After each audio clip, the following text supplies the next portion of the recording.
مجھے نہیں لگتا کہ اب مستقبل میں پاکستان میں اس قسم کا کوئی ایڈونچر ہوگا کہ کوئی مذہبی جماعت گود لی جائے اور اس کے ذریعے مسلمانوں کا قتل عام کروایا جائے. اگر آپ کی بات سے ایگری کر لیتے ہیں اس کے ذریعے کچھ گراؤنڈ پہ ہمیں ریالٹیز نظر آنی چاہیے. لیکن میں یہاں پہ ایگزسٹ کر رہا ہوں, ورنہ جتنے مجھ سے مولوی تنگ ہیں, کوئی قانونی چارہ جوئی کر کے میری اکیڈمی ابھی تک بند کروا دیتے ہیں. مذہب کی بنیاد کے اوپر ہم نے فرقہ واریت نہیں ہونے دینی یہاں پہ. یہ آپ کا انالیسز ہے یا نہیں؟ یہ تو میرے پاس اندر کی رپورٹ بھی ہے. ہمارے پنجاب کے سب سے طاقتور بندے نے یہ مقدمہ رکھا, آفیسر تھا ہمارے ادارے کا, اس کمیونٹی سے تعلق رکھتا تھا جسے آئین میں کافر ڈکلیئر کیا گیا. کی وجہ سے مولوی جو ہے وہ آئے دن ہمارے ساتھ پھڈا کرتے تھے تو ہم نے اس کی ٹرانسفر کر دی. تو پاکستان کی سب سے طاقتور شخصیت نے اس میٹنگ میں انہیں کہا مذہب کی بنیاد کے اوپر ہم نے فرقہ واریت نہیں ہونے دینی یہاں پہ. میں خود جس گلی میں رہتا ہوں پیچھے ساری کرسچنس کی آبادی ہے. ہم جس طرح مسلمانوں پہ چیریٹی کرتے ہیں ان کے لیے بھی چیریٹی میں ہم اللہ کا شکر ہے مال دیتے ہیں. سعد رضوی صاحب بہت بڑی بلیسنگ ہے TLP کے لیے, انہوں نے ڈنگ نکال دیا. TLP کا آپ نے آخری دھرنا کب دیکھا ہے مجھے بتائیں. اب تو انہوں نے باقاعدہ اپروو کیا ہے. آپ مرکزی شورا کی اجازت کے بغیر نہ تو کوئی دھرنا دے سکتے ہیں نہ روڈ بلاک کر سکتے ہیں. میرے پاس اندر کی بھی خبر ہے, اپیرنٹلی بھی نظر آ رہا ہے. اپریل 2025 کے اندر علماء کرام کی فہرست نے وہ فتویٰ دیا ہے کہ دنیا کی ہر فوج کے اوپر جہاد لازم ہو چکا ہے, اس کے اندر سعد رضوی بھی شامل ہے. میں آج بھی یہ کہتا ہوں عمران خان صاحب اپنی پاپولیرٹی کو سائڈ پہ رکھیں اور ایگری کریں دوسری جماعتوں کے ساتھ. چارٹر آف ڈیموکریسی اور چارٹر آف اکانومی لکھیں. اگر آپ نے اسٹیبلشمنٹ کی انوالومنٹ ہماری پالیٹکس میں کم کرنی ہے تو ساری کی ساری مذہبی جماعتوں کو, پولیٹیکل جماعتوں کو ایک جگہ جمع ہونا ہوگا. جو لوگ سمجھتے ہیں کہ ہم مظلوم ہیں تو ٹھیک ہے, سسٹم کو آگے بڑھانے کے لیے چلیں اور اپنی باری کا انتظار کریں. اسٹیبلشمنٹ ظاہر ہے پاکستان بنتے ہی ڈومیننٹ تھی. حجاج ابن یوسف کا ایک قول ہے, جو ہاتھ تمہاری گردن کی طرف بڑھے اسے کاٹ دو, اگر کاٹ نہیں سکتے تو چوم لو. تو ہماری مذہبی جماعتوں نے چوم لیا, انہیں پتا ہم نہیں کاٹ سکتے. محمد علی جناح اور ڈاکٹر اقبال کے بعد اگر کوئی تیسرا بندہ ایسا ہے نا جس پہ پوری نیشن ناز کرتی ہے اور ایگری ہے تو ڈاکٹر عبدالقدیر خان ہے. میں تھوڑا سا ڈس ایگری کروں گا کیونکہ ظاہر گروپس ہیں پاکستان کے, نہیں میں بتا دیتا ہوں, ابھی بتا دیتا ہوں سر. میری پوڈ کاسٹ کے اندر ڈاکٹر پرویز ہود بھائی نے کہا کہ ڈاکٹر قدیر خان نے کوئی نہیں کیا تو چائنیز نے پاکستان کو بم بنا کے دیا. میری پوڈ کاسٹ کے اندر میں آپ کو لنک بھیج دوں گا. پرویز ہود بھائی کی بڑی رسپیکٹ کرتا ہوں, انہیں یہ زیب نہیں دیتا کہ یہ بات کریں. معذرت کے ساتھ اس موقع پہ آ کے ہود بھائی سے میں کہوں گا کہ آپ مولویوں سے بھی نیچے گر گئے. اگر فلسطین کو الگ ریاست مل جاتی ہے اور ہمارے لاکھوں بھائیوں کا خون محفوظ ہو جاتا ہے, اس کے اگینسٹ دنیا کے مسلمان ملک اسرائیل کو تسلیم کریں تو ہمیں تو اپنے مسلمان بھائیوں کی جان بچانی چاہیے. تسلیم کرنے میں کوئی حرج نہیں ہے. پاکستان کے اندر جو لفظ یہودی ہے اس کو عمومی طور پہ گالی کے طور پہ دیکھا جاتا ہے. بہت ایکسٹریم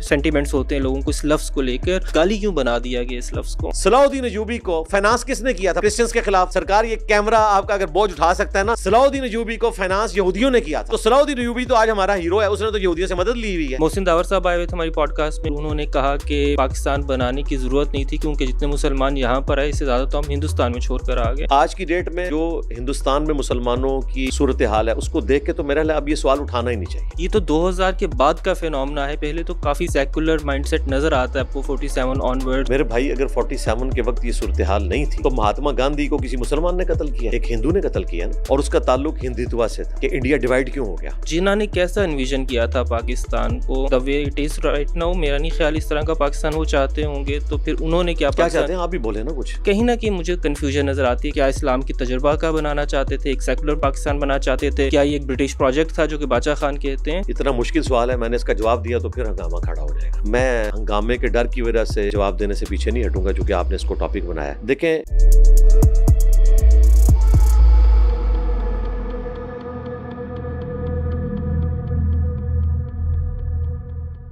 علی بھائی, عمومی طور پہ میں کوئی تمہید نہیں باندھتا, بہت ڈائریکٹ سوال کرنے کی کوشش کرتا ہوں, لیکن اس دفعہ موضوع ایسے کہ ذرا سی مجھے کانٹیکسٹ جو ہے وہ بلڈ کرنا ہوگا.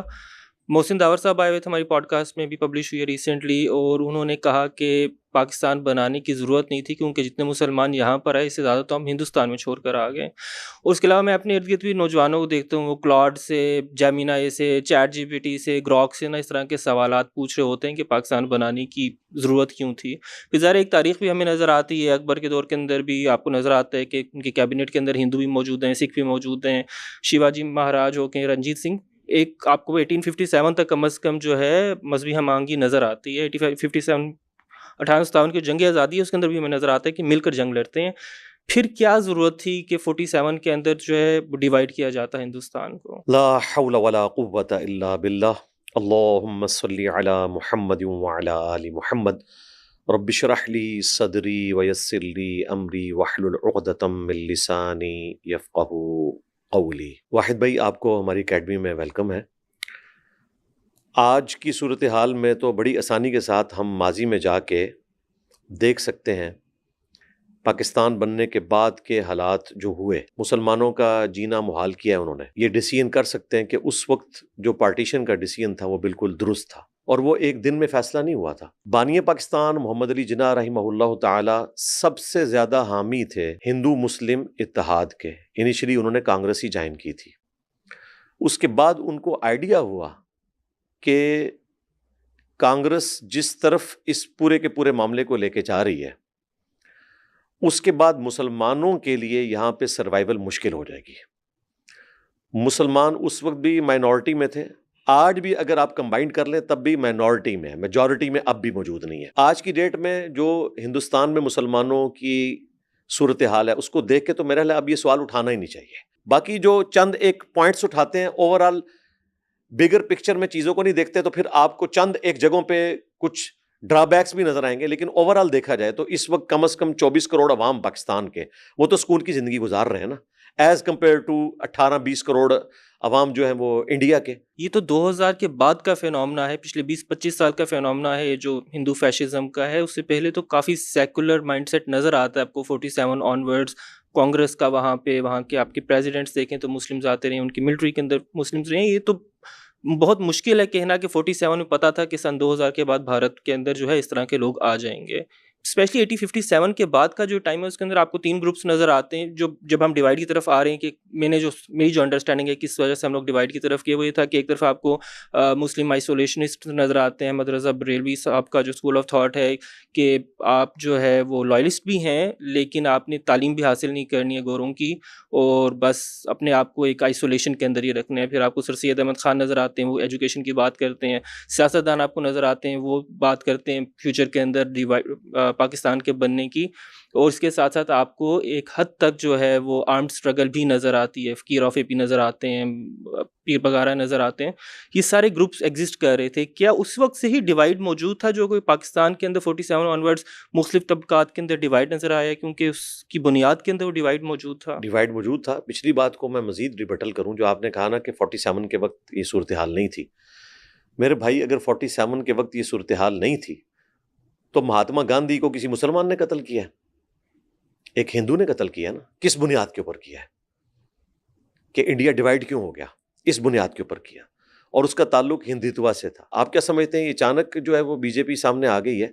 یہ آر ایس ایس وہ لوگ ہیں، یہ 2025 میں 100 سال ہندوتوا کے پورے ہونے والے ہیں، انہوں نے اپنے مہاتما کو قتل کیا ہوا ہے اس زمانے میں۔ تو وہ کانگریس چونکہ ڈومیننٹ تھی، یہ چیزیں دب گئی تھیں، لیکن ایک نہ ایک دن یہ نکلنی تھی۔ رہی جو مسلمانوں کی آپس کی ڈویژن کی آپ نے بات کی، بالکل موجود تھی۔ احمد بریلوی صاحب ایک الگ معاملے میں کھڑے ہوئے تھے، لیکن وہ بھی مسلمانوں کے 2 ملکوں کے حق میں تھے۔ بریلوی مکتبہ فکر 100% حامی تھا سب کانٹیننٹ کی ڈویژن کا۔ احمد رضا بریلوی جی، احمد بریلوی صاحب جن کی آپ بات کر رہے ہیں وہ دیوبند مدرسہ ہے، وہ حامی نہیں تھے۔ ان میں صرف 2 بندے حامی تھے، اشرف تھانوی اور شبیر احمد عثمانی۔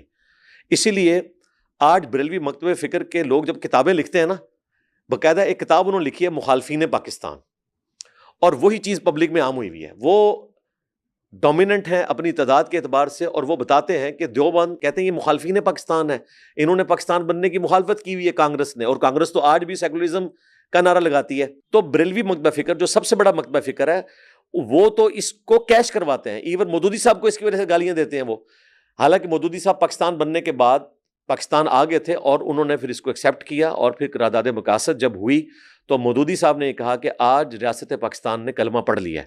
اس سے پہلے مودودی صاحب محمد علی جناح کی اس اسٹرگل کے خلاف تھے، اور وہ ان کو کوئی مسلمانوں کے پیشوا کے طور پہ نہیں مانتے تھے۔ پولیٹیکل لیڈر تو مانتے تھے، لیکن وہ کہتے تھے کہ پیشوا نہیں ہے، پیشوا اس قسم کے نہیں ہونے چاہیے۔ لیکن جب پاکستان بنا تو ان کی ایکسیپٹنس کا لیول دیکھیں کہ ریڈیو پاکستان سے ان کے لیکچرز آتے تھے، پھر آہستہ آہستہ انہوں نے یہاں پہ اس کو پولیٹکس میں ایکسیپٹنس دی، اور باوجود اس کے کہ وہ خلافت و ملوکیت لکھ کے عورت کی حکمرانی کے خلاف تھے، سیدہ عائشہ کے مقابلے پہ سیدنا علی کو وہ سپورٹ کرتے تھے، پھر بھی فاطمہ جناح کو انہوں نے سپورٹ کیا صدر ایوب کے مقابلے پہ کہ وہ ڈکٹیٹر ہے، یہ ایک پولیٹیکل سٹرگل کرنے والی ہے۔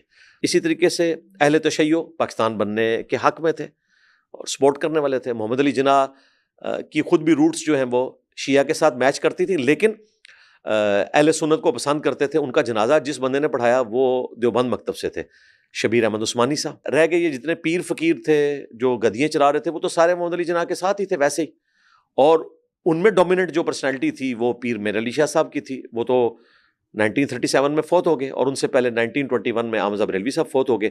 یہ سب وہ لوگ تھے صوفی ٹائپ جو لوگ وہ آلریڈی پاکستان بننے کے حق میں تھے. ٹھیک ہے سر, کافی انٹرسٹنگ ہے یہ کنٹراسٹ, بیکاز کہا جاتا ہے جو عمومی طور پہ آپ نے بھی سنا ہوگا کہ ریلیجیس کلاس جو وہ کہتی ہے کہ ہم ان کے بارے میں کہا جاتا ہے کہ یہ ان لوگوں کا تو کوئی رول نہیں ہے پاکستان بنانے کے اندر, یہ تو سیاست دانوں نے یا پولیٹیشینس نے بنایا تھا. اور آپ کی جو پورے کا پورا اپنا کیس بلڈ کیا وہ یہی کہ سیاست دان پلس ریلیجیس کلاس دونوں کی کولیبریشن کے ساتھ پاکستان بنا. تو پھر تو یہ کولیبریشن کنٹینیو کرنی چاہیے تھی 47 آن ورڈز, جبکہ ہمیں نظر آتا ہے کہ عمومی طور پہ جو مذہبی لوگ ہیں وہ اسٹیبلشمنٹ کے زیادہ قریب چل گئے, سیاست دان بھی گئے. آپ اس میں کولیبریشن ان کی کیوں کم ہو گئی؟ کب گئے جی اسٹیبلشمنٹ کے قریب؟ 70s کے اندر آپ آتے ہیں تو جو پوری 70s میں پہنچ جائیں بھائی, 47 کے بعد 30 سال لگے ہیں سر. 53 کے اندر جو فسادات ہوئے تھے وہ کس لیے ہوئے تھے؟ وہ بھی تو ایک پولیٹیکل ریزننگ سے سٹارٹ ہونے کے بعد سب سے ڈومیننٹ جو مذہبی پلیٹ فارم تھا وہ جماعت اسلامی کا تھا, سب سے آرگنائز جماعت. وہ تو اسٹیبلشمنٹ کے خلاف تھی. اسٹیبلشمنٹ کی بی ٹیم وہ بعد میں بنی ہے مودودی صاحب کے دنیا سے چلے جانے کے بعد. ظاہر ہے اسی لیے انہوں نے فاطمہ جناح کو سپورٹ کیا تھا ایوب خان کے مقابلے پہ. اگر وہ اینٹی اسٹیبلشمنٹ نہ ہوتے تو صدر ایوب کو سپورٹ کر رہے ہوتے. یہ مذہبی جماعتوں کا سارا معاملہ ہوا امریکہ اور رشیا کی کولڈ وار کی وجہ سے, جب ایک جہادی ایلیمنٹ آیا اور ایک مذہبی قسم کا بندہ جس کا تعلق دیوبند فرقے سے تھا, ضیاء الحق, وہ حکومت میں آ گیا ایک غلط طریقے سے قبضہ کر کے, اور الیکٹڈ پاکستان کے پہلے الیکٹڈ پرائم منسٹر کو ہٹا کے مارشاء اللہ لگا دیا, ان کو جیل میں ڈال دیا, کیس بنایا, ان کی پھانسی تک بات چلی گئی. اس وقت امریکہ سپورٹ کر رہا تھا چونکہ ضیاء الحق کو, تو وہ اسٹرانگ ہو گیا یہاں پہ. اس نے دیکھا کہ اگر ہم نے افغان وار جیتنی ہے اس کے لیے ہمیں فیول تو چاہیے پاکستان کی عوام کا, تو مذہبی ایک ڈومیننٹ جذبہ ہے جس کے ذریعے آپ لوگوں کو ابھار سکتے ہیں. تو اس وقت جو امریکہ ہے وہ بھی مذہبی طبقے کو سپورٹ کر رہا تھا یہاں پہ, اور اس وقت کے جو فارن منسٹر تھے امریکہ کے, آپ ان کی تقریر سنیں تو وہ تو ابھار رہے تھے کہ رشیا والے جو ہیں یہ ڈینائل آف گاڈ کرنے والے ہیں اور ہم گاڈ میں بلیو کرنے والے ہیں. قرآن کے نسخے امریکہ نے پرنٹ کروا کے وہاں پہ تقسیم کیے. ضیاء الحق صاحب کی اس وقت کی تقریریں موجود ہیں, کوئی مولوی اس قسم کی تقریر نہیں کر سکتا. وہ جو ہم سو کالڈ جہاد کے ایندھن میں جھونکے گئے, اس دوران آپ کو یہ چیز نظر آ رہی ہے کہ وہ مولوی اوپر ہے, وہ مولویوں کو یوز کیا گیا. یہ بات آپ کی درست ہے کہ مذہبی طبقے نے زیادہ تر اسٹیبلشمنٹ کا ساتھ دیا. اس کے پیچھے ریزن یہ تھی کہ ان کو ویسی ایکسیپٹنس نہیں ملی جو ہمارے پولیٹیکل لیڈرز کو ملی. یعنی اگر آپ کمپیئر کریں بھٹو صاحب کو مودودی صاحب سے, تو بھٹو صاحب کے فیم کا لیول بہت اوپر تھا. تو جماعت اسلامی نے اس وقت تک تو نظریاتی سیاست کی جب تک مودودی صاحب زندہ تھے. اس کے بعد ان لوگوں نے دیکھا کہ ہم اس طریقے سے تو نہیں پولیٹیکل جماعتوں کو ہرا سکتے, تو ہم اسٹیبلشمنٹ کے اعلی کار بنے. لیکن اسٹیبلشمنٹ نے بھی ان کو کبھی اپنے نشان کے ساتھ الیکشن نہیں لڑنے دیا اس زمانے میں جب یہ ڈومیننٹ تھے, اور آئی جے آئی بنوا دی, اور اس کے ساتھ پھر بعد میں علیحدہ ہوئے, لیکن سپورٹ انہی کو ساتھ کرتے رہے. آپ ہی کہہ رہے ہیں کہ جو آپ کی مذہبی جماعتیں تھیں انہوں نے اسٹیبلشمنٹ کو جو ہے کافی زیادہ ریزسٹ کیا. اس کا مطلب ہے کہ ان کی ایک اسٹریٹ پاور بھی موجود تھی جس کے تھرو وہ اس کو کنٹینیوسلی ریزسٹ کر سکتے تھے. ہمیں نظر آتا ہے کہ انہوں نے اسٹریٹ پاور کو یوز کیا مذہبی منافرت کے اندر. ہمیں نظر آتا ہے کہ لاہور کے اندر اگر وہ جس اسکیل کے اوپر انہوں نے فسادات کیے تھے 53 کے اندر, اس اسکیل کے اوپر اگر یہ جا سکتے ہیں تو اس کا مطلب ہے کہ اسٹیبلشمنٹ کے اگینسٹ بھی کس ٹاپک کے اوپر کیے سر 1953 کے اندر تو ختم نبوت کے معاملے میں لیکن اس کے پیچھے چیپٹر کو کھولے گے تو پھر پتہ چلے گا نا کہ ریزن کیا تھا. سر ظفر اللہ کے خلاف بنیادی طور پہ وہ مہم تھی جس کو مذہبی رنگ دیا گیا تھا. کیونکہ سر ظفر اللہ خان جو ہیں وہ مسلمانوں کا یا اس وقت جو بھی پاکستان کا مقدمہ تھا وہ انٹرنیشنلی کنٹیسٹ کر رہے تھے. اس وہاں سے سٹارٹ ہوا تو ان کو اینڈ پہ ریزائن کرنا پڑا. اب آپ کہہ دیں کہ وہ ختم نبوت کا مسئلہ تھا تو ہماری نبوت کا مسئلہ تو تھا. دیکھیں وہی بات ہے نا کہ میں اس لیے آپ کی زبان سے سننا چاہ رہا تھا. آپ نے جب پہلی دفعہ بھی 1953 کی بات کی تو آپ نے مینشن نہیں کیا کہ ریزن کیا بنی تھی. ختم نبوت کا ایشو تو ظاہر ہے 1908 میں غلام احمد قادیانی دجال اپنے انجام کو پہنچا.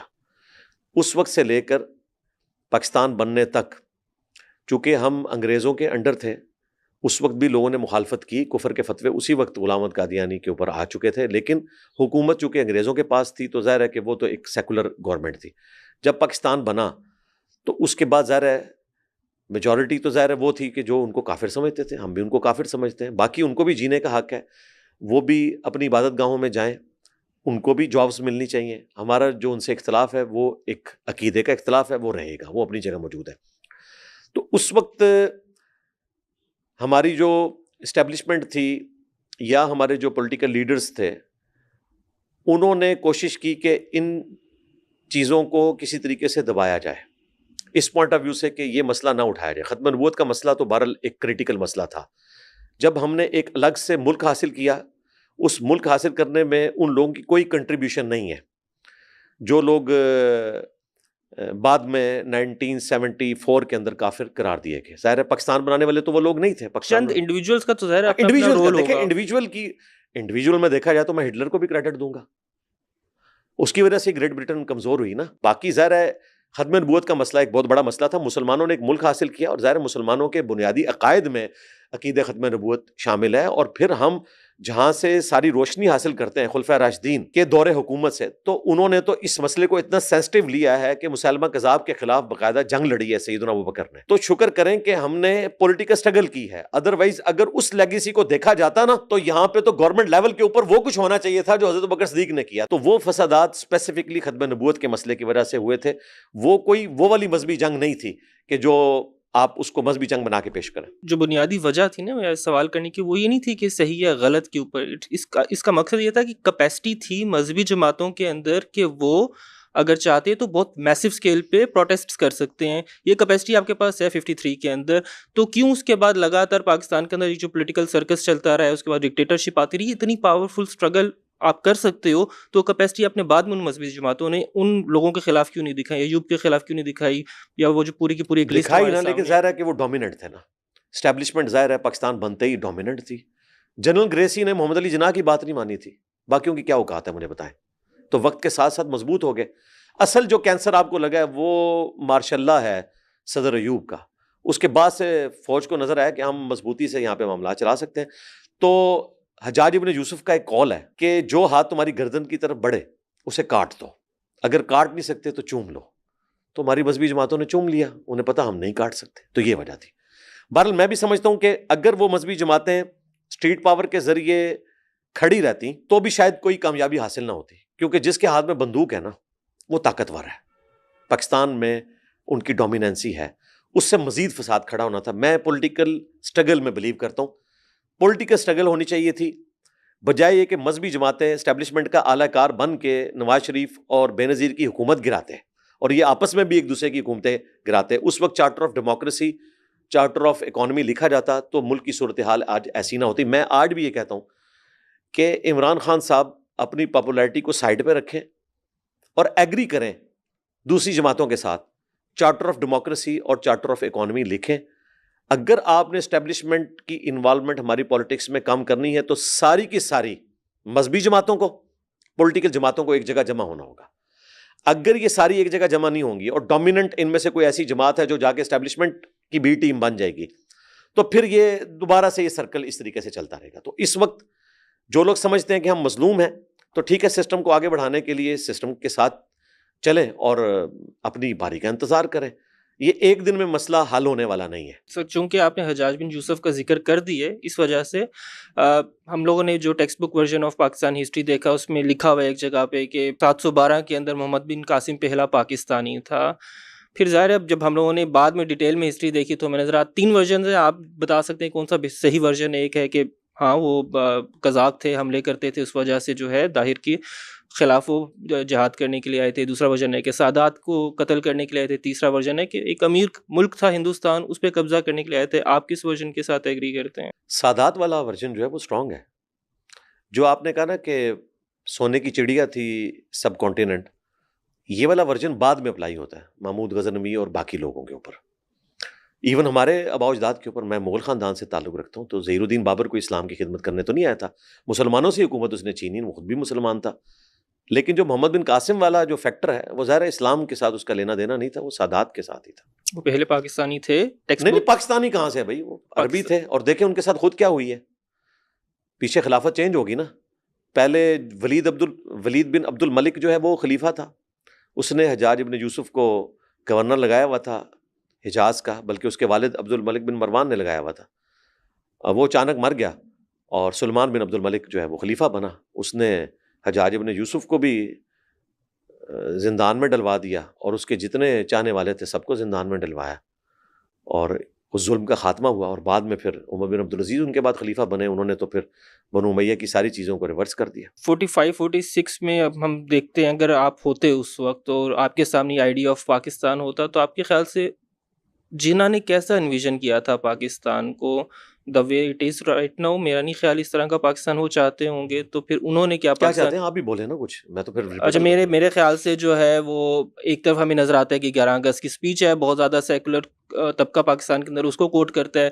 ہمیں ان کے ایکشنز نظر آتے ہیں. اسلامک ریکنسٹرکشن ڈپارٹمنٹ جو ہے وہ کہتے ہیں کہ وہ ہونا چاہیے پاکستان کے اندر، ایک ہی انہوں نے آرڈر دیا تھا اپیرنٹلی، اور وہ اس حوالے سے تھا. تو کہیں نہ کہیں مجھے کنفیوژن نظر آتی ہے کہ شاید وہ بھی کلیئر نہیں تھے کہ وہ کیا اسلام کی تجربہ کا بنانا چاہتے تھے، ایک سیکولر پاکستان بنانا چاہتے تھے، کیا یہ ایک برٹش پروجیکٹ تھا جو کہ باچا خان کہتے ہیں. obviously کنفیوژن ہے، there are various versions of history. اتنا مشکل سوال ہے، میں نے اس کا جواب دیا تو پھر ہنگامہ کھڑا ہو جائے گا. میں ہنگامے کے ڈر کی وجہ سے جواب دینے سے پیچھے نہیں ہٹوں گا، چونکہ آپ نے اس کو ٹاپک بنایا ہے. دیکھیں، جو آج ہمارے علماء یا آرتھوڈاکس مذہبی طبقہ بات کر رہے ہیں نا کہ محمد علی جناح کا پاکستان یہ والا پاکستان تھا، وہ پلی لیتے ہیں 1930 کے الہ آباد کے خطبے سے. اس میں واقعی پولیٹیکل ورژن آف اسلام کی بات کی ہوئی ہے ڈاکٹر اقبال نے، کہ جس طرح باقی دنیا میں نظام چل رہے ہیں، مسلمانوں کا بھی ایک پولیٹیکل نظام ہے اور وہ حکومتی لیول کے اوپر ہونا چاہیے. ظاہر ہے کہ وہ اس کو خلفۂ راشدین سے دیکھ رہے تھے، اگرچہ ڈاکٹر اقبال بنو امیہ، بنو عباس، سلطنت عثمانیہ کی حکومتوں کو اس اعتبار سے تو سپورٹ کرتے تھے کہ وہ مسلمانوں کی حکومتیں تھیں، لیکن دوسری طرف امپیریلزم ان کو مانتے تھے. اتنی سخت بات انہوں نے اپنے خطبات میں کہی ہے کہ اگر اللہ تعالیٰ ہمیں یہاں پہ ایک الگ ملک دے تو عرب امپیریلزم کا داغ جو ہمارے چہرے پہ لگ گیا ہے خلفۂ راشدین کے بعد، ہم اس کو دھو کر اسلام کی صحیح پکچر ویسٹ کو بتا سکتے ہیں. اس کا مطلب ہے کہ وہ صلح حسن کے بعد سے جتنی حکومتیں ہیں مسلمانوں کی، ان کو امپیریلزم کہتے تھے. اب یہ ایک بہت بڑی ادبی گالی ہے ایک مسلمان کے لیے کہ اسے امپیریلزم کہا جائے. ظاہر نبی اسلام تو ان چیزوں کے خلاف تھے، تو یہاں تک تو ڈاکٹر اقبال بالکل اس کی مخالفت کرتے تھے. پاکستان کو وہ اس اعتبار سے دیکھتے تھے کہ ہم خلفۂ راشدین کے نظام کے اوپر یہاں پہ سسٹم کو بنائیں، یہ وہ ان کی خواہش تھی. 1938 میں وہ فوت ہو گئے. اب جو قرارداد پاکستان ہے، لاہور ریزولوشن، جہاں پہ آج مینار پاکستان بنا ہوا ہے، منٹو پارک تھا جو، وہاں پہ جو قرارداد منظور ہوئی ہے نا، اس پوری قرارداد میں اسلام کا لفظ ہی کوئی نہیں ہے. مسلمان کی بات ہوئی ہے، ٹو نیشن تھیوری کی بات ہوئی ہے. اور 1940 میں چونکہ ڈاکٹر اقبال زندہ نہیں تھے، اس لیے وہ پولیٹیکل اسلام والا فیکٹر اس میں آپ کو نظر نہیں آئے گا. وہاں پہ ٹو نیشن تھیوری نظر آئے گی کہ یہ نیشن سٹیٹ بننے جا رہی ہے.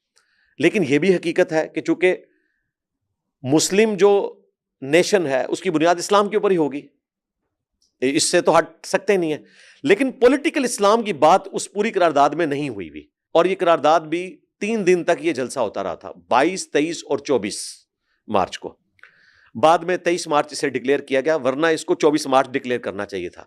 چونکہ 23 مارچ جو ہے وہ یوم جمہوریہ تھا، اسے ڈیلیوٹ کرنے کے لیے ہماری اسٹیبلشمنٹ نے نا اس کا تو جنازہ ہی نکال دیا اور 23 مارچ یہ کر دیا. یہ وہ مطالعہ پاکستان ہے جو اوریجنل مطالعہ پاکستان ہے. ہمیں پتہ ہے بھائی، اس زمانے میں ہمیں نہیں پتا تھا، لیکن بعد میں آسما جہانگیر، نجم سیٹھی، اس طرح کے جو پڑھے لکھے لوگ ہیں، ان کے ذریعے ہمیں یہ سارا پتہ چلنا شروع ہوا کہ ہمارے ساتھ کس لیول کا دھوکہ کیا گیا ہے. تو یہ پاکستان ایک نیشن سٹیٹ تھی. باقی جو 11 اگست کی تقریر ہے 1947 کی، پاکستان بننے سے آلموسٹ 3 دن پہلے، ظاہر ہے اس وقت مسلم لیگ کو تو کامیابی حاصل ہو گئی تھی اور پریزیڈنٹ کی حیثیت سے محمد علی جناح نے ایک تقریر کی. وہ بھی آپ تقریر پوری دیکھیں تو وہ اسلام کے اصولوں کے پوائنٹ آف ویو سے اس اعتبار سے بات ہوئی ہے کہ ہم مساوات یہاں قائم کریں گے اور تمام مذاہب کے رہنے والے لوگوں کو یہاں مذہبی آزادی ہوگی، جو آج کے سیکولرز پیش کرتے ہیں. تو بھائی جس کو آپ سیکولر سٹیٹ سمجھتے ہیں وہ تو اسلام ہے. اسلام تو کہتا ہے کہ اسلامک سٹیٹ کے اندر کوئی گرجا نہیں گرایا جائے گا، کوئی ہندوؤں کی عبادت گاہ نہیں توڑی جائے گی، انہیں بھی حق حاصل ہوگا کہ وہ وہاں پہ عبادت کریں. نبی الاسلام نے جو بت قدے ختم کیے ہیں وہ حرم کی سرزمین میں کیے ہیں. باقی جو افغانستان میں انہوں نے کیا اور بدھا کے اس ٹیمپل کو توڑا تو اس کی اسلام میں اجازت نہیں ہے. وہاں سے آپ پلی نہیں لے سکتے, وہ صرف حرم کے لیے ہے. پاکستان میں بھی دیکھیں کتنے یہاں پہ مندر موجود ہیں, چرچز موجود ہیں, اور مسلمان کو ایگزسٹ کر رہے ہیں ان کے ساتھ. میں خود جس گلی میں رہتا ہوں اس سے پیچھے ساری کرسچنس کی آبادی ہے, اور کرسچنس آتے ہیں ہمارے پاس. ہم جس طرح مسلمانوں پہ چیریٹی کرتے ہیں ان کے لیے بھی چیریٹی میں ہم اللہ کا شکر ہے مال دیتے ہیں, کسی کو بتانے کی ضرورت نہیں ہے. باقی یہ کہنا کہ اس وقت نعرہ لگتا تھا پاکستان کا مطلب کیا, لا الہ الا اللہ, تو وہ صحیح لگتا تھا نا. ٹو نیشن تھیوری میں آپ مسلمانوں کو ان کے جذبات کو ابھارنے کے لیے یہی بات کریں گے نا, کلمے کی بنیاد کے اوپر. ظاہر ہے اسلام تو دین توحید ہے, بنیاد تو یہی تھی اس کی. اس وقت پریکٹیکلی پاکستان میں اسلامک سیکولرزم اسی کی طرف پاکستان جا رہا ہے, اور اس طرح کا جو سیکولرزم ہے اس کو تو ہم پسند کرتے ہیں کہ تمام مکاتب فکر کے لوگوں کو بھی آزادی ہونی چاہیے. کسی مذہبی جماعت کی حکومت اس اعتبار سے نہ آئے کہ وہ کسی فرقے کی جماعت ہو. جماعت اسلامی کو میں سمجھتا ہوں کہ وہ کسی فرقے کی جماعت نہیں ہے, اس میں تمام مکاتب فکر کے لوگ موجود ہیں, ان میں اتنی ٹالرنس ہے. ان کی مساجد میں آپ جس طریقے سے مرضی نماز پڑھیں آپ کو کوئی تیکھی نظروں سے نہیں دیکھے گا. باقی جو ہماری جتنی جماعتیں ہیں وہ ظاہر ہے ایک ایک فرقے کو لے کے چل رہی ہیں. ٹی ایل پی بریلوی فرقے کو لے کے چل رہی ہے, جے یو آئی جو ہے وہ دیوبندی فرقے کو لے کے چل رہی ہے, اہل حدیث کی جو جماعت ہے جمعیت اہل حدیث ان کا اتحاد جو ہے نون لیگ کے ساتھ ہے, لیکن بہرحال وہ ظاہر ہے ایک اہل حدیث مکتب فکر کو لے کے چلتے ہیں. تو میں تو بالکل اس حق میں نہیں کہ کسی مذہبی جماعت کی حکومت آئے. اس سے بہتر یہ ہے کہ پیپلز پارٹی کی گورنمنٹ آ جائے, ہمیں جینے کا حق دیں گے. اس سے بہتر ہے پی ٹی آئی کی گورنمنٹ آ جائے, ہمیں جینے کا حق دیں گے. نون لیگ کی حکومت آ جائے, ہمیں جینے کا حق دیں گے. اور اگر کوئی مذہبی جماعت آنی ہے گورنمنٹ میں تو میں سپورٹ کروں گا جماعت اسلامی کو, جن میں ٹالرنس بھی موجود ہے, ان میں کمپیٹنسی بھی موجود ہے حکومت چلانے کی. میں یہ عادت نہیں, میں کاٹتا نہیں ہوں بات کو, لیکن کچھ چیزیں میرے ذہن میں ہیں جو میں چاہتا ہوں کہ اس کو کنٹینیو کریں. اب میں مختصر جواب دوں گا, میں نے اپنی ڈاکٹرن کلیئر کر لی ہے, اب مجھے بے فکری ہے. اب دیکھیں آپ یہ اکیڈمی چلا رہے ہیں, آپ کا ویژن ہے, آپ فاؤنڈر ہیں اس کے, اور کل کو آپ کے بعد جب بھی ہوگا ایسا تو یہ جو بھی آپ کی ٹیم ہے یہ آپ کی ویڈیوز دیکھے گی, آپ نے جو لکھا جو کہا اس کو دیکھے گی, اس کے اکارڈنگلی کوشش کرے گی اس ویژن پہ لے کے چلیں آپ کی اکیڈمی کو. تو ظاہر ہے 47 میں بھی یہی ہونا چاہیے تھا کہ جو ویژن ہے جس بندے کی, اس کے ویژن کے مطابق آپ کنٹری کو لے کے چلیں. ان کی جو ایکشنز ہیں ہم نے ان کو دیکھنا ہے, ان کے ایکشن میں ہمیں نظر آتا ہے کہ وہ ایک دو غیر مسلم افراد کو جو اپنی کیبنٹ کا حصہ بناتے ہیں, ایک ہندو ہوتے ہیں, ایک جو احمدی کمیونٹی کے فرد ہوتے ہیں. تو پھر ایسا کیا ہوا 49 کے اندر کہ آپ نے قرارداد مقاصد کے اندر مینشن کر دیا کہ کوئی شخص جو ہے وہ پاکستان کا وزیر اعظم یا صدر نہیں بن سکتا بیکاز اس کا عقیدہ جو ہے وہ مسلم عقیدہ اگر نہیں ہوگا تو نہیں بن سکتا. اگر ان کو لگتا ہے کہ کسی کے اندر کیپیسٹی ہے اور اس سے کوئی فرق نہیں پڑتا اس کا عقیدہ کیا ہے, تو پھر بعد میں آنے والے لوگ کیوں چاہیں گے کہ جناح کے ویژن سے ہم لوگ جو متصادم ہو جائیں. چاند ایک بڑی پوسٹ کی بات ہوئی تھی, ورنہ تو ہر جگہ ہماری فوج کے اندر بھی موجود ہیں, نان مسلمس بھی موجود ہیں.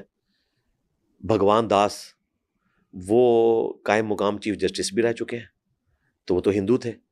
باقی یہ بات درست ہے کہ ایگزیکٹلی اس پوسٹ کے اوپر پریزیڈنٹ کی ہو, پرائم منسٹر کی, سینٹ کا جو اسپیکر ہے قومی اسمبلی کا, یہ چند ایک پوسٹ کی انہوں نے بات کی تھی. اور لاجیکلی وہ اس اعتبار سے تو درست ہے کہ پاکستان میں 97% جو ہیں وہ مسلمز ہیں, تو ظاہر ہے کہ ایک یہ مسلم ریاست تو ہے. اس اعتبار سے اگر وہ اس چیز کو مخصوص کر لیتے ہیں اور یہ سمجھتے ہیں کہ چونکہ پاکستان ایک اسلامک اسٹیٹ ہونے کی وجہ سے, اس اعتبار سے کہ یہاں پہ مسلمانوں کی تعداد زیادہ ہے, دنیا کی نظروں میں کھٹکتی ہے, تو ہم اتنا بڑا رسک نہیں لے سکتے کہ کسی نان مسلم کو ایسی بڑی پوسٹ کے اوپر لے کر آئیں کہ جو ہمارے مفادات کے خلاف ہو, اور میجورٹی اس کو ایکسیپٹ کر لے. تو بالکل درست ہے. میں کہتا ہوں کہ اگر انڈیا میں میجورٹی یہ کہتی ہے نا کہ ہماری بھی کی پوسٹ کے اوپر کوئی مسلمان نہیں آ سکتا, تو ڈیموکریسی اور کیا ہے, ٹھیک ہے اسے آئین کا حصہ بنا لیا جائے. اگر کوئی سمجھتا ہے کہ یہ غلط ہے تو آپ رائے ہموار کریں اور ایسا کریں کہ جی ان کی بھی پوسٹ ہونی چاہیے, تو ٹھیک ہے ہم آپ کا ساتھ دیں گے. رہا محمد علی جناح, تو محمد علی جناح کی جو ویژن ہے ان کا ضروری نہیں ہے کہ آج بھی اسی طریقے سے ویلڈ ہوگا. چند ایک بنیادیں تو آپ لے سکتے ہیں. ان کا جو اسرائیل کے پوائنٹ آف ویو سے ایک موقف تھا بڑا سخت تھا. آج پاکستان کا جو موقف ہے وہ کیا ہے؟ پاکستان یہ کہتا ہے کہ ہم دو نیشنز کے اندر بلیو کرتے ہیں کہ اگر 2 اسٹیٹ سولوشن ہمیں مل جاتا ہے تو فلسطین کے حق میں یہ چیز بہتر ہے, تو پھر اسرائیل کے تسلیم کرنے کے بارے میں ہم کچھ سوچ سکتے ہیں. ہم جذباتی باتوں کو چھوڑیں. جبکہ محمد علی جناح اس معاملے میں بہت سخت تھے. وہ کہتے تھے کہ یہ غلط طریقے سے ہم پہ مسلط کیے گئے ہیں. اس زمانے میں ظاہر مسلمانوں کا غصہ تازہ تھا اور وہ حقیقت کے اوپر مبنی تھا غصے کی حد تک. لیکن ریالٹی کو ایکسیپٹ کرنا پڑتا ہے کہ جب کوئی چیز فتح ہو جاتی ہے اور آپ مفتوح ہو جاتے ہیں تو پھر آپ نے سپیس حاصل کرنی ہے. تو آج پاکستان جس جگہ پہ کھڑا ہے اور جو کوشش کر رہا ہے، آپ قطعاً اس کو نہ کہیں کہ یہ کوئی ان کے خلاف بات کر رہے ہیں. ہم فلسطینیوں کے حق میں بات کرتے ہیں کہ اگر، یعنی ہم سے مراد میں کر رہا ہوں، مجھے نہیں پتا ہماری گورنمنٹ کی پالیسی مستقبل میں کیا ہوگی. میرا تو موقف یہ ہے کہ اگر فلسطین کو الگ ریاست مل جاتی ہے اور ہمارے لاکھوں بھائیوں کا خون محفوظ ہو جاتا ہے، اس کے اگینسٹ اگر دنیا کے مسلمان ملک اسرائیل کو تسلیم کریں کہ وہ فلسطین کو ایک الگ ریاست دے دیں، تو ہمیں تو اپنے مسلمان بھائیوں کی جان بچانی چاہیے. تسلیم کرنے میں کوئی حرج نہیں ہے. اور کئی مسلمان ملکوں نے کیا ہوا ہے جن کو آج ہم اتنا عزت کی نگاہ سے دیکھتے ہیں. ترکی، طیب اردگان کو مسلمانوں کا لیڈر مانا جاتا ہے، آج تک کسی مولوی نے اسے نہیں کہا کہ تم لوگوں نے اسرائیل کو کیوں تسلیم کیا ہوا ہے. ہم تو کہتے ہیں اس قسم کا تسلیم نہ کریں. تسلیم کریں جب یہ ہمیں ریاست دیں، وہاں مسلمانوں کو سکون کی زندگی وہاں گزارنے دیں، الگ سے ایک اسٹیٹ دیں، تو ہم تسلیم کرنے کے لیے تیار ہیں. اسرائیل کا ذکر بھی آپ کر چکے ہیں. پاکستان کے اندر جو لفظ یہودی ہے اس کو عمومی طور پہ گالی کے طور پہ دیکھا جاتا ہے. بہت ایکسٹریم سینٹیمنٹس ہوتے ہیں لوگوں کو اس لفظ کو لے کر. آپ کیا سمجھتے ہیں، جیسے کرسچنز ہیں، ہندو ہیں، یہودی ہیں، یہ ذرا ایک مذہب ہے اور ہمارے تو کزنز بھی لگتے ہیں ایک لحاظ سے، تو گالی کیوں بنا دیا گیا اس لفظ کو؟ یہودیت کو گالی نہیں بنانا چاہیے. زائنسٹ موومنٹ جو ہے نا بیسیکلی یس، وہ ہے پرابلمیٹک ایسی موومنٹ جس نے یعنی دنیا میں مسلمانوں کو نقصان پہنچایا. میں آپ کو تاریخی اگر حقائق بتاؤں، آپ کو پتہ ہے خلفۂ راشدین سے لے کے ورلڈ وار 1 سے پہلے تک مسلمان اور یہودی یوں اکٹھے تھے. ان کی ساری دشمنی کرسچنز کے ساتھ تھی، کیونکہ مسلمانوں نے ریلیف دیا تھا یہودیوں کو. حضرت عمر نے انٹرنیشنل سٹی ڈکلیئر کیا تھا، یہودیوں کو آنے کی اجازت دی تھی 500 سال کے بعد. 70 عیسوی کے اندر ٹائٹس نے تباہ کیا تھا، ایک ویلنگ وال چھوڑی تھی جس کے سامنے یہودی جو ہے گریا کرتے ہیں. حضرت عمر ہیرو ہیں یہودیوں کے کہ انہوں نے اجازت دی ان کو آنے کی. صلاح الدین ایوبی کو فائنانس کس نے کیا تھا پتہ ہے آپ کو؟ کرسچنز کے خلاف. سرکار یہ کیمرہ آپ کا اگر بوجھ اٹھا سکتا ہے نا، صلاح الدین ایوبی کو فائنانس یہودیوں نے کیا تھا کہ کرسچن سے ہماری جان چھڑائیں تاکہ ہم یہاں پہ آ سکیں یروشلم میں. تو صلاح الدین ایوبی تو آج ہمارا ہیرو ہے، اس نے تو یہودیوں سے مدد لی ہوئی ہے، فائنینشیل سپورٹ لی ہوئی ہے. یہ ریالٹیز ہیں لیکن لوگوں کو نہیں سمجھ آتی ہیں. تو آہستہ آہستہ یہ تو ورلڈ وار 1 سے پہلے زائنسٹ موومنٹ آئی اور اس وقت سلطنت عثمانیہ نے جو یہودیوں کی ایک اسٹیٹ تھی اس کے اعتبار سے ان کے ساتھ کمپرومائز نہیں کیا، اور ان کی بھی ضد تھی کہ ہم نے یہیں پہ حاصل کرنی ہے. وہاں سے مسلمانوں کی دشمنی شروع ہوئی. باقی یہودیوں کے عقائد سے ہمیں اختلاف ہو سکتا ہے. آج بھی آپ یہودیوں سے جا کے اگر آپ انٹرویو کریں تو وہ مسلمانوں کے ساتھ کمفرٹیبل ہیں. یہودیوں کے انٹرویو لیے ہیں وہ جو آرتھوڈاکس یہودی ہیں جنہوں نے لمبے لمبے بال، لمبی لمبی داڑیاں اور وہ کیپس پہنی ہوئی ہیں، ان سے انٹرویو لیے ہیں یوٹیوبرز نے جا کے. مسلمانوں نے نہیں، عام لوگوں نے. انہوں نے کہا کہ آپ زائنسٹ کے ساتھ رہنا پسند کریں گے یا مسلمس کے ساتھ؟ ان کا مسلمانوں کے ساتھ. اور آج بھی جو پیور یہودی ہیں وہ تو فلسطین کا جھنڈا لگاتے ہیں، وہ ایران میں مہمان ہوتے ہیں، وہ مسلمانوں کے احتجاج میں زائنسٹ کے خلاف کھڑے ہوتے ہیں. تو وہ تو مسلمانوں کو درست سمجھتے ہیں. آپ جو بات جہاں سے آغاز کیا تھا وہیں سے اگین کچھ خاص پوسٹس ہیں نہیں ہونی چاہیے وہاں پہ غیر مسلموں کو، لیکن جب پھر ایک ایسی انوائرمنٹ بنا دی جاتی ہے کہ اس کے بعد سے لے کر آج دن تک کوئی بھی شخص اگر وہ آپ کے ملک کا ہیرو ہے، جو بھی اچیومنٹس اس نے آپ کے ملک کے لیے کی ہیں، لیکن اس کا عقیدہ پہلے آ جاتا ہے جس کی وجہ سے اس کو ہیرو سے آپ ویلن بنا دیتے ہیں. سر ظفر اللہ کی بھی بات کر رہا ہوں میں، ڈاکٹر عبدالسلام کی بھی بات کر رہا ہوں میں، سیسل چودھری کی بھی بات کر رہا ہوں. تو یہ ہیروز ہیں ہمارے ملک کے، لیکن آپ نے میں دوسری بات ہی نہیں کروں گا، میں آپ کے ساتھ نہیں، آپ میرے ساتھ تو ہیں، لیکن اگین جب آپ کہتے ہیں نا کہ 1-2 سیٹس کے حوالے سے وہ ایک پورا مائنڈ سیٹ ہے پاکستان کے اندر جو کہتا ہے کہ تو وہ مائنڈ سیٹ تو کہتا ہے شیعہ بھی کافر ہیں. وہ مائنڈ سیٹ تو یہ بھی کہتا ہے یہاں سنی شیعہ فسادات ہوئے ہیں، 30 سے 40 ہزار شیعہ قتل ہوئے ہیں اسٹیبلشمنٹ کی ناک کے نیچے. ضیاء الحق نے سپورٹ کیا ان جہادی تنظیموں کو جنہوں نے شیعہ کا قتل عام کیا، اسی لیے شیعہ اتنی نفرت کرتے ہیں. جب بھی اسٹیبلشمنٹ ان کو اپنے پاس بلاتی ہے وہ کہتے ہیں کہ یار ہم تو اسی نیریٹو پہ تھے جو آج آپ نے FATF کے بعد اڈاپٹ کیا ہے. میں تو شیعہ علماء سے بھی ڈسکشن کرتا ہوں، جب وہ آرمی چیف کے سامنے بیٹھے ہوتے ہیں تو مجھے بتاتے ہیں کہ ہم نے کیا ڈسکشن کی. وہ ڈھکے کی چوٹ پہ کہتے ہیں کہ بھائی آپ جو باتیں کر رہے ہو یہ تو ہم اس وقت کرتے تھے جب ضیاء الحق جو ہے ہمارا قتل عام کروا رہا تھا، آج آپ نے ہمارا نیریٹو اڈاپٹ کیا. تو شیعہ کمیونٹی جو ہے، جو پاکستان میں 20% تو ہے، 20 سے 25%. قادیانی تو آٹے میں نمک بھی نہیں ہے، کرسچن تو آٹے میں نمک بھی نہیں ہے. آپ دیکھیں مسلمانوں کا ایک فرقہ، اس کے بارے میں اتنا سخت رویہ اڈاپٹ کیا گیا. آپ قادیانیوں کا ذکر تو کرتے ہیں، سب سے مظلوم طبقہ یہاں پہ شیعہ. جو مسلمان ہونے کے باوجود قتل ہوئے ہیں، وہ سب سے پہلے نمبر کے اوپر مظلوم ہے یہاں پہ. میں سنی ہو کے یہ بات کر رہا ہوں، ان کے حق کے لیے آواز بلند کریں نا. اصل تو ان کے لیے آواز بلند ہونی چاہیے. تو اسٹیبلشمنٹ، میں یہ آپ کو بتا رہا ہوں کہ اسٹیبلشمنٹ کی ناک کے نیچے یہ سب کچھ ہوا. تو آج اسٹیبلشمنٹ کو جب خیال آ گیا کہ وہ اپنا قبلہ درست کر رہے ہیں تو بہتری کی طرف جا رہی ہیں چیزیں. آپ دیکھیں، میں آپ کو بتاؤں، چلیں میں آپ کے کیمرے میں کوڈ ورڈز میں بات کر دیتا ہوں. کچھ عرصہ پہلے پنجاب لیول کی ایک میٹنگ ہوئی اور اس میں ہمارے ملک کی سب سے طاقتور شخصیت بیٹھی ہوئی تھی. میں نام نہیں لیتا ورنہ پھر پرابلم ہو جائے گا. ہمارے پنجاب کے سب سے طاقتور بندے نے ان کے سامنے یہ مقدمہ رکھا. یہ جن دنوں یہ فسادات ہو رہے تھے نا کرسچنز کے پوائنٹ آف ویو سے اور قادیانیوں کے پوائنٹ آف ویو سے، وہ بات سٹارٹس کہاں سے ہونا شروع ہوئی تھی. تو وہاں پہ جو پنجاب کے سب سے طاقتور آدمی تھے انہوں نے پاکستان کے سب سے طاقتور آدمی کے سامنے یہ بات رکھی کہ سر، ہمارا جو فلاں آفیسر تھا ہمارے ادارے کا، تو وہ اس کمیونٹی سے تعلق رکھتا تھا جسے آئین میں کافر ڈکلیئر کیا گیا. تو اس کی وجہ سے مولوی جو ہے وہ آئے دن ہمارے ساتھ پھڈا کرتے تھے، تو ہم نے اس کی ٹرانسفر کر دی. تو پاکستان کی سب سے طاقتور شخصیت نے اس میٹنگ میں انہیں کہا کہ تم نے ان مولویوں کے سر میں گولی کیوں نہیں اس وقت مار دی جو اس طرح کا فساد ملک میں کروانا چاہتے ہیں. انہوں نے اپنے غصے کا اظہار کیا. مراد یہ ہے کہ ظاہر ہے انہوں نے کروانا نہیں تھا، جوڈیشری کے تھرو ہی ہونا ہے. میں اس سے آپ کو بتا رہا ہوں کہ پاکستان میں جو سب سے طاقتور لوگ ہیں وہ کیا سوچتے ہیں ایسے لوگوں کے بارے میں جو پاکستان میں دنگا اور فساد کروانا چاہتے ہیں. جو نان مسلم یہاں پہ آباد ہیں، ہاں وہ قادیانی ہوں، کرسچنز ہوں، ہندو ہوں، جوز تو بہت تھوڑے رہ گئے ہیں اکا دکا، یا باقی لوگ ہوں، ان کو بھی زندہ رہنے کا حق ہے. وہ بھی زندہ رہیں گے، ان کے لیے بھی نوکریاں ہوں گی. تو اس وقت جو ہمارے بڑوں کی سوچ ہے نا، اس میں یہ ہے کہ ہم نے کو ایگزسٹ کرنا ہے. باقی آپ اپنا عقیدہ اپنی جگہ رکھیں. سر عمومی طور پہ ممالک کو یونائٹڈ رکھنے والے ہیروز ہوتے ہیں نا. کوئی ایک ہیرو ہوتا ہے، 10 ہیروز ہوتے ہیں جس کے ساتھ سارے الائن کر رہے ہوتے ہیں. آپ کسی کو ہیرو سمجھتے ہیں پاکستان کے اندر 47 آنورڈز؟ کیونکہ پاکستان کے اندر جن کو ہیرو ہونا چاہیے عمومی طور پہ ان کے ساتھ کوئی نہ کوئی کنٹروورسی جو جی میں بہت سارے لوگوں کو ہیرو سمجھتا ہوں. ان کی لسٹ تو میں آپ کے سامنے نہیں رکھ سکتا، لیکن میں یہ کر سکتا ہوں کہ میں آپ کو سب سے بڑے ہیرو کا نام بتاؤں. وہ ڈاکٹر عبدالقدیر ہے. سر پھر میں ایکچولی ایک میپ ڈرا کرنے کی کوشش کر رہا ہوں جو پاکستان کے پرابلمز ہیں. آپ ان کو مانتے ہیں، میں بھی مانتا ہوں، بہت پاکستانی مانتے ہیں، لیکن آپ ہی کی اسٹیٹ نے ان کے سمیت کوئی ایک ایسا ہیرو نہیں چھوڑا پاکستان کے اندر جس کو کنٹروورشل نہ بنا دیا گیا ہو. کوئی ایک نام آپ اٹھا کے دیکھیں گے آپ کو کنٹروورشل، اور اسٹیٹ نے اس کو کنٹروورشل کیا، خود نہیں ہوں گے. بنے سر مجھے بتائیں، بنا دیے نا. پرویز مشرف تو گالیاں کھا رہا ہے جس نے ان سے توبہ ریکارڈ کروائی تھی.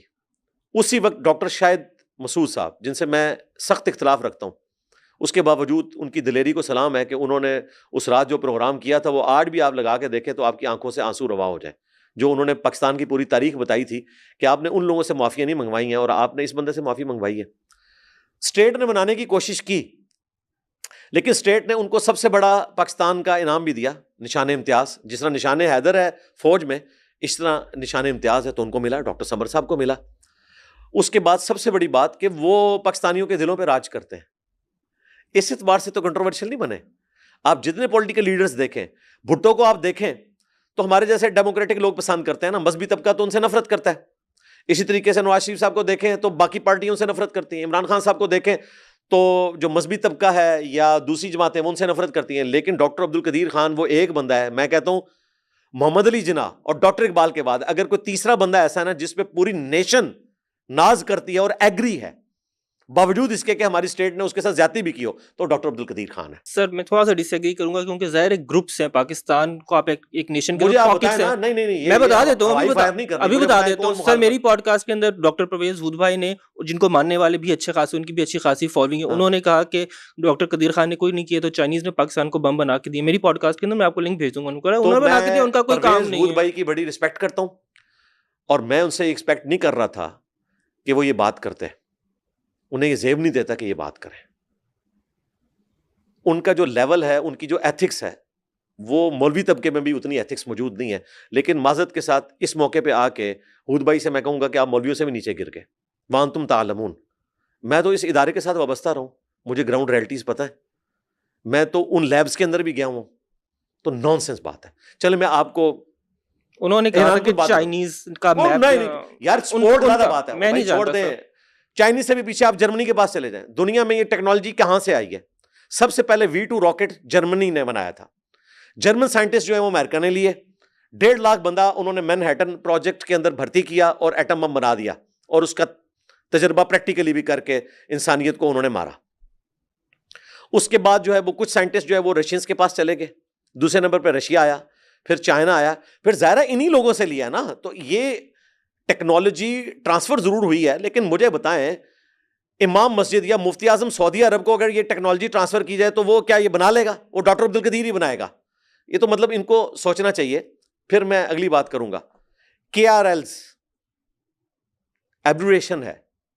یہ کس چیز کی ایبریشن ہے؟ کوہٹا ریسرچ لیبارٹری نہیں. KRLs کی نہیں ہے؟ نہیں. انٹرسٹنگ, بتائیں. ہاں جی, ہاں جی, یہ خان ریسرچ لیبارٹریز ہے. اوکے. ڈاکٹر عبد القدیر خان کے نام پہ ہے KRL. یہ اوریجنل والے خان کی میں بات کر رہا ہوں, یعنی خان جو ہمارا ہیرو ہے. کون سا خان؟ عبد القدیر خان. میں جسٹ وہ اگین جو میں آپ سے کہا میپ ڈرا کریں گے, اینڈ پہ پکچر بن جائے گی کہ کہاں کہاں پاکستان کے اندر کیوں ڈیوائڈ آتی رہی ہے. 79 کے بعد جو ایرانین ایکسپینشنزم تھا, اس کے نتیجے کے اندر پاکستان کے اندر ریاست کو محسوس ہوا کہ یہ خطرہ ہو سکتے ہیں پاکستان کے لیے, تو ان کو کاؤنٹر کرنے کی ضرورت ہے. پھر اس کی ایگزامپلس بھی ہیں, ظاہر ہے انہوں نے جو ہے وہ زکوٰۃ والے معاملے کے اوپر خاصا میسو قسم کا احتجاج بھی کیا تھا اسلام آباد کے اندر. تو ان کو کاؤنٹر کرنے کے لیے انہوں نے کیا کیا, انہوں نے پراکسیز بنانا شروع کر دی. سپاہ صحابہ, لشکر جنگی, ہم جانتے ہیں جب ریاست کو ضرورت ہوتی ہے تو یہ پراکسیز بنا لیتی ہے, لیکن جب ریاست چاہتی ہے تو ان پراکسیز کو ختم بھی کر لیتی ہے. پھر بعد میں ملک اسحاق کے ساتھ کیا, ریاض بصرہ کے ساتھ کیا, وہ اسی ریاست نے کیا. آپ کے خیال سے سیکٹیرین ڈیوائڈ جو پاکستان کے اندر پیدا ہوئی, اس کا فیوچر کیا ہے؟ اس کو کیسے, کیونکہ آپ بھی ذکر کرتے ہیں, پیچھے بھی لکھا ہوا ہے, اس کو مینڈ کرنے کی ضرورت ہے نا. یہ جو اتنی ڈیوائڈ ہے پاکستان کے اندر, بے تحاشا فرقے, اس کو کیسے مینڈ کیا جائے گا؟ دیکھیں, اس کو ختم تو آپ نہیں کر سکتے. کو ایگزسٹ کرنے والی پالیسی آپ رکھ سکتے ہیں, اور اسی کی طرف پاکستان جا رہا ہے. اس وقت جو ہماری اسٹیبلشمنٹ ہے, ہماری فوج, اس کی سوچ یہی ہے کہ یہ تجربات سے ہم نے خاری کاٹی ہے. دیکھیں جاتے جاتے باجوہ صاحب نے جو آخری تقریر کی ہے, اس میں انہوں نے خود مانا ہے کہ ہم سب سے زیادہ قربانیاں دیتے ہیں اور سب سے زیادہ گالیاں پاکستانی فوج کو کھانی پڑتی ہیں. اس کے پیچھے ہمارا پولیٹکس میں لچ فرائی کرنا ہے, یہ سب سے بڑی ریزن ہے. اور ظاہر ہے کہ وہ سلسلہ آج تک جاری ہے, وہ اپنے آپ کو نکال نہیں سکے. اس کے پیچھے ان کے پاس اپنے آرگومنٹ موجود ہیں کہ اب ظاہر ایک وائرس تیار ہوا ہے, اسے منطقی انجام تک پہنچانے کے لیے, اس کو کنفائنڈ کرنے کے لیے کسی درجے میں, ظاہر ہے پولیٹیکل جماعتیں تو اس لیول کے اوپر نہیں ہیں, تو وہ کر رہے ہیں, وہ جسٹیفیکیشن دیتے ہیں. میرے نزدیک کیا ہے, میرے خیال میں تو یہ وائرس تیار ہی نہیں کرنا چاہیے تھا. بہرحال وہ کیا کر رہے ہیں, وہ ان کا اپنا معاملہ ہے. مستقبل میں تو انہوں نے بھائی طے کر لیا ہے کہ اب کوئی نان اسٹیٹ ایکٹر جماعت نہیں ہوگی. یہ پاکستان نے اب طے کر لیا ہے. ہم نے کسی کو گود نہیں لینا, ایٹ لیسٹ مذہب کی بنیاد کے اوپر ہم نے فرقہ واریت نہیں ہونے دینی یہاں پہ. یہ آپ کا انالیسز ہے یا آپ کیا, آپ کو نہیں, یہ میرے پاس انفارمیشن ہے؟ اندر کی رپورٹ بھی ہے. اندر سے رپورٹ یہ نہیں کہ میں کوئی ان سے رابطے میں رہتا ہوں, مراد یہ ہے کہ ہم روتے تھے, تو اللہ کا شکر ہے کہ ہمارے جیسے لوگوں کے رونے کی وجہ سے, اور ہم سے بڑے لوگ ہیں جنہوں نے ہم سے پہلے رویا ہے, چاہے وہ غامدی صاحب ہوں, آسمہ جہانگیر ہوں, یا باقی لوگ, اور پھر FATF کی وجہ سے جو ہم نے سیکھا, اور جس طرح ہماری فوج کو قربانیاں دینی پڑی, تو اب ان کو یہ سمجھ آ گیا کہ اب یہ معاملات اس طریقے سے آگے نہیں چلیں گے. تو مجھے نہیں لگتا کہ اب مستقبل میں پاکستان میں اس قسم کا کوئی ایڈونچر ہوگا کہ کوئی مذہبی جماعت گود لی جائے یا کوئی نان اسٹیٹ ایکٹر جماعت گود لی جائے اور اس کے ذریعے مسلمانوں کا قتل عام کروایا جائے یہاں پہ. تو آج اسٹیبلشمنٹ کی جو گرپ ہے, مجھے کہنے میں کوئی آر نہیں ہے کہ یہ گرپ نہ تو صدر ایوب کے زمانے میں تھی, نہ ضیاء الحق کے زمانے میں تھی, نہ پرویز مشرف کے زمانے میں تھی, جو آج ہے. اور ظاہر ہے وہ اس وجہ سے ہے کہ اس دفعہ جو انہوں نے تجربہ کیا وہ ان کے گاٹے فٹ ہو گیا. اس کی وجہ سے اب ظاہر ہے کہ ملک کی سروائیول کی خاطر, اسٹیبلٹی کی خاطر انہیں اپنا رول ادا کرنا پڑ رہا ہے. سر اگر آپ کی بات سے ایگری کر لیتے ہیں کہ ایسا کچھ ہو رہا ہے, تو اس کے ذریعے کچھ گراؤنڈ پہ ہمیں ریالٹیز نظر آنی چاہیے, پریکٹیکل چیزیں ہوتی نظر آنی چاہیے. آپ نے جس جماعت کا ذکر کیا 2017 میں بننے والی TLP جو تھی, 2018 میں ظاہر وہ تیسری بڑی جماعت تھی, 2024 میں بھی اچھے خاصے ووٹ لیے, لیکن ان کی جو بنیاد ہے وہ کہیں نہ کہیں گستاخی کے آس پاس گھومتی ہے کہ پاکستان کے اندر کچھ چند گستاخ ہیں, گروپس ہے گستاخوں کا جو پاکستان کے اندر یہ سب کچھ کرتے ہیں. آپ سمجھ رہے ہیں میں کیا بات کروں. اس کے نتیجے میں وہ جماعت اپیرنٹلی بنی, کم از کم اس وقت بنی تھی, آج نہیں ہے. لیکن آپ اس کا رزلٹ یہ دیکھیں کہ 2022 سے لے کر ابھی تک 700 سے زیادہ کیسز FIA کے اندر کہا جاتا ہے کہ ایک آرگنائزڈ گروپ جو ہے بلاسفیمی کا کر رہا ہے. ان لوگوں نے آغاز کیا تھا اس چیز کا. اگر آج ریاست ان کے ساتھ نہیں کھڑی تو اتنے سارے کیسز کیسے پاسبل ہے کہ اتنا گراف اوپر چلا جائے؟ 24 کروڑ کی وام میں 700 کیس تو کچھ بھی نہیں ہے بھائی. 24 کروڑ کا ایٹم بم ہے ہم. 47. اب آ جائیں آپ ٹی ایل پی کی طرف. ٹی ایل پی کے بارے میں آپ کو میں وثوق سے کہوں گا, میرے پاس اندر کی بھی خبر ہے, اپیرنٹلی بھی نظر آ رہا ہے. سعد رضوی صاحب بہت بڑی بلیسنگ ہے ٹی ایل پی کے لیے, انہوں نے ڈنگ نکال دیا ان کا. آپ بالکل مجھے بتائیں کہاں پہ ہو رہے ہیں, کون سے پروٹیسٹ ہو رہے ہیں؟ اب تو انہوں نے باقاعدہ اپروو کیا ہے کہ آپ مرکزی شورا کی اجازت کے بغیر نہ تو کوئی دھرنا دے سکتے ہیں, نہ روڈ بلاک کر سکتے ہیں. کتنے کیسز رپورٹ ہوئے ہیں, لیکن ٹی ایل پی کا آپ نے آخری دھرنا کب دیکھا ہے مجھے بتائیں؟ سر اپریل 2025 کے اندر جس علماء کرام کی فہرست نے وہ فتویٰ دیا ہے کہ اب دنیا کی ہر فوج کے اوپر جہاد لازم ہو چکا ہے, اس کے اندر تقی عثمانی بھی ہے, اس میں سعد رضوی بھی شامل ہے. نہیں وہ تو بات ہی ہو رہا ہے, آپ بلاسفیمی کی بات کر رہے ہاں تھے. میں بات کروں کہ کہیں نہ کہیں وہ ایفرٹ کر رہے ہیں نا, فتویٰ دیا, آپ کہہ رہے ہیں خاموش اس ہو فتوے گئے کے ساتھ میں بھی ہوں اس اعتبار سے کہ اگر ہم اتنے مضبوط ہوں تو ہمیں ایسا کرنا چاہیے کہ ہمیں ظلم کے ہاتھ روکنے چاہیے. لیکن اس کے بعد کیا پاکستان کی آرمی نے یا پولیٹیکل گورنمنٹ نے ان کے اس فتوے کے اوپر عمل کیا, اور عمل نہ کرنے کے نتیجے میں کیا ملک بلاک ہوا ہے؟ کوئی آپ کو دنگا فساد نظر آیا ہے؟ سر لاسٹ پہ میں عمومی طور پہ ہائپوتھیٹیکل سچویشن رکھتا ہوں تو آپ آل ان آل ہیں پاکستان کے اندر, ساری اتھارٹیز آپ کے پاس ہیں, کون سے 2-3 کام آپ ایسے کریں گے کہ پاکستان کی ڈائریکشن ٹھیک ہو جائے؟ ادھر اٹس اکانومی, پاکستان کے اندر جو یونٹی کے مسائل ہیں وہ اس میں کمی آ سکے, دنیا کے اندر کچھ نام جو ہے کچھ عزت پاسپورٹ کی زیادہ ہو سکے, 3-4 ایسے کام اس ڈائریکشن کی طرف. دیکھیں میں تو اللہ کی پناہ میں آتا ہوں کہ اس قسم کی صورتحال سے مجھے گزرنا پڑے. میں چپ کر کے یہ کروں گا کہ جو جس فیلڈ کا ایکسپرٹ ہے نا, اس ایکسپرٹ کے حوالے وہ سارے کام کر دوں گا میرٹ کی بنیاد کے اوپر. ایکسپرٹس کے حوالے چیزیں ہونی چاہیے. یہ نہیں ہے کہ ہماری سائنس اور ٹیکنالوجی کا منسٹر جو ہے وہ بندہ ہو جو خود وکیل ہے, اس کا کیا لینا دینا بھائی سائنس اور ٹیکنالوجی کے ساتھ. اسی طریقے سے ہمارا فارن منسٹر وہ ہے جسے پتہ ہی نہیں ہے کہ اس نے گفتگو کس طریقے سے کرنی ہے. ظاہر ہے پھر میں پاکستان کرکٹ بورڈ جو ہے وہ کسی ایسے بندے کے حوالے نہیں کروں گا جو اسٹیبلشمنٹ کی آنکھوں کا تارا ہے. جو اس فیلڈ کے اب بندہ ہے میں اس کے حوالے کروں گا کہ بھائی تم چلاؤ اس کو. میں اسلامک سیکولرزم میں بلیو رکھتا ہوں. اس کو ڈیفائن کریں گے کیا ہوتا ہے؟ اسلامک سیکولرزم ویسے ہی ہے جس طرح کہ اسلامک بینکنگ کی ٹرم ڈیوائز ہوئی. بینکنگ یہودیوں نے شروع کی تھی, لیکن آج اسلامک بینکنگ ہے جو اسلام کے بنیادی اصولوں کے مطابق ہو. باقی ظاہر ہے آپ اس کو ماڈیفائی کر سکتے ہیں. بنیادی اصول وہی ہے کہ سود نہیں ہونا چاہیے, کسی کا استحصال نہیں ہونا چاہیے. اسلامک سیکولرزم یہ ہے کہ آپ اس ماڈرن ورلڈ میں اسلام کے بنیادی اصولوں کے مطابق جو چیز اسلام نے حرام قرار نہیں دی ہے اور وہ آپ کی حکومت چلانے کے لیے ضروری ہے, آپ اس کو اڈاپٹ کریں اور کسی ایک اسکول آف تھاٹ کو ڈومینیٹ نہ کریں, اگرچہ وہ تعداد میں زیادہ بھی ہو, کہ وہ باقیوں کا یہاں سے قلع کما کرتے ہیں. سب کو مذہبی آزادی ہو, خواہ وہ مسلمانوں کے اسکول آف تھاٹ ہوں چاہے نان مسلمس کے. میں اسے اسلامک سیکولرزم کا نام دیتا ہوں. اس لیول کے اوپر اترنا, مثلا میں آپ کو ایک مثال دے دیتا ہوں, جو پچھلے دنوں یہ ڈرامہ بازی کی طالبان نے پاکستان کے قومی ترانے کے اوپر کھڑے نہیں ہوئے. چائنا جا کے کھڑے ہو جاتے ہیں, یہاں نہیں کھڑے ہوتے, ٹھیک ہے, جہاں سے ان کو فائدہ مل رہا ہے وہاں جا کے ان کا اسلام بدل جاتا ہے. میرے نزدیک یہ کوئی غیر اسلامی بات نہیں ہے. قومی ترانے کے اوپر آپ کھڑے ہو سکتے ہیں. یہ کوئی ہمارے استاد ڈاکٹر صاحب سخت تھے, وہ کہتے تھے یہ ملک کی نماز ہے, آپ کھڑے ہو رہے ہیں. ہم یہ جذباتی چیزوں کو نہیں مانتے. تو جو چیز ہے اس ماڈرن ورلڈ میں جو قرآن و سنت کے خلاف نہیں ہے, آپ اس کو اڈاپٹ کریں اور بہتری کے لیے کوشش کریں. میں کبھی نہیں کہوں گا کہ ہمارے پرائم منسٹر کی داڑھی ضرور ہونی چاہیے, یا شاہ فیصل مسجد میں وہ بندہ نماز پڑھائے کہ جو جس نے داڑھی رکھی ہوئی ہو. نہیں, شاہ فیصل مسجد میں پرائم منسٹر کو نماز پڑھانی چاہیے. اگر اسے قرآن پڑھنا آتا ہے تو ٹھیک ہے, نماز پڑھائے. کہ میں عورتوں کی تعلیم کے حق میں ہوں. آپ اگر مجھے کہیں کہ جی وہ عورتوں کی تعلیم کو اس لیول کے اوپر اسلام انکریج نہیں کرتا, ڈسکریج تو بالکل نہیں کرتا. اسلام کہتا ہے کہ پریکٹیکلی جو ہے وہ مرد سامنے آئے اور یہ سارے کام کریں. تو پھر میں آپ کو بتاؤں گا, بخاری مسلم میں حدیث ہے کہ عورتوں نے مرہم پٹی کی تھی ان زخمیوں کی جو مرد تھے اور نامحرم مرد تھے ان کے لیے, اور ان پٹی کرنے والوں میں ہماری ماں سیدہ عائشہ بھی شامل ہے. تو آپ کیا کہیں گے؟ تو نرسنگ کی فیلڈ میں عورتوں کو جانا چاہیے, گائنی کی فیلڈ میں عورتوں کو جانا چاہیے, ٹھیک ہے. میں نے اپنی بیٹی کو میڈیکل کی فیلڈ میں ڈالا ہے. تو یہ ساری جو چیزیں, اب آپ کہیں جی وہاں پہ میڈیکل کالج میں مرد بھی بیٹھے ہوئے ہیں, تو بھائی فاطمہ جناح میڈیکل کالج میں جو ہے وہ ساری عورتیں پڑھ رہی ہیں, ٹھیک ہے. جہاں پہ مرد ہیں کنگ ایڈورڈ میں, تو جب تک ہمارے پاس پیرلل ایک پورا سسٹم نہیں بنتا اس وقت تک ایک ایشو کو ریزالو کرنے کے لیے ایک اچھے وقت کے انتظار میں ایز اے لاسٹ ریزارٹ یہ بھی کام کرنا پڑتا ہے تو آپ کریں, کو ایجوکیشن بھی چلے لیکن اس کی کچھ نہ کچھ باؤنڈریز رکھیں, اور جب حالات فیوریبل ہوں تو آپ باقی معاملات کو لے کے چلیں. تو جو بھی ماڈرن ورلڈ میں چیزیں ہیں وہ آپ کو اڈاپٹ کرنی چاہیے, جس فیلڈ کے جو ایکسپرٹ ہیں. پھر آپ نے نہیں دیکھنا کہ وہ نان مسلم ہے یا کسی اور فرقے سے تعلق رکھتے ہیں, آپ ان کے حوالے کریں وہ سارے معاملات, وہ اس کو لے کے چلیں. سر بنیادی طور پہ میں وہ سارے پوائنٹس آئیڈینٹیفائی کرنا چاہتا تھا جو پاکستان کو لے کے کنفیوژنس ہیں اور جو پرابلمس ہیں, جہاں تک جیسے تیسے کر کے ہم یہاں تک پہنچے, اور آپ نے ہمیں بتایا کہ اب پاکستان صحیح ڈائریکشن کی طرف اپیرنٹلی جانے والا ہے. نہیں ہے نا, دیکھیں میں یہاں پہ ایگزسٹ کر رہا ہوں, ورنہ جتنے مجھ سے مولوی تنگ ہیں تو کوئی قانونی چارہ جوئی کر کے اسٹیبلشمنٹ, یہ تو اسٹیبلشمنٹ کی بھی ٹیم ہے نا, تو میری اکیڈمی ابھی تک بند کروا دیتے.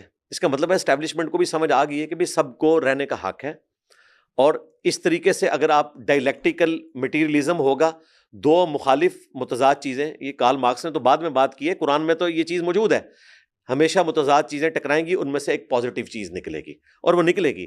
مولویوں کو کاؤنٹر کرنے کے لیے انجینئر محمد علی مرزا کی ضرورت ہے, اور آپ کی جیسے انجینئر محمد علی مزید مرزا لوگوں کو کی کاؤنٹر ضرورت ہے. کرنے کے لیے مولویوں کی ضرورت ہے.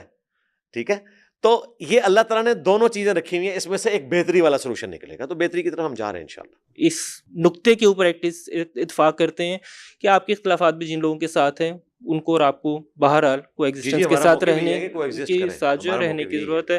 تھینک یو سر, بہت اچھا لگا آپ کے ساتھ. میرے خیال سے اگلے سال دوبارہ پھر انشاءاللہ آپ سے ملاقات ہوگی.